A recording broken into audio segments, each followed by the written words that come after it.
Hi friends, ఈరోజు వెంకటగిరి నుంచి 15 కిలోమీటర్ల దూరంలో కయ్యూరు అనే గ్రామంలో ఈరోజు 900 మందికి అవుట్డోర్ క్యాటరింగ్ చేస్తున్నాము.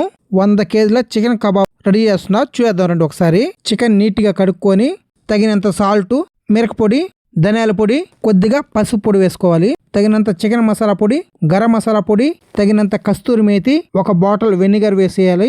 100 కిలోల చికెన్కి 40 కోడిగుడ్లు వేయాలి.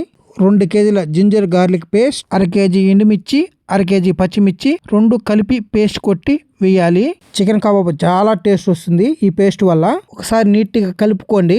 తర్వాత 2.5 కేజీ మైదా, 2.5 కేజీ కార్న్ఫ్లోర్, 1 కేజీ చీల్చిన పచ్చిమిరపకాయలు, కొద్ది కరివేపాకు వేసి బాగా మిక్స్ చేసుకోండి. 2 గంటల సోపు పక్కన పెట్టేయండి. తర్వాత ఆయిల్ స్లో ఫైర్ లో డీప్ ఫ్రైడ్ చేసుకోండి. చూసారా ఎంత కలర్ఫుల్ గా వచ్చిందో చికెన్ కబాబు. ఈ చికెన్ కబాబ్ రెసిపీ మీకు ఎలా అనిపించిందో ఒక కామెంట్ చేసి సబ్స్క్రైబ్ చేసుకోండి ఫ్రెండ్స్. మీ master chef Raghu. Bye friends.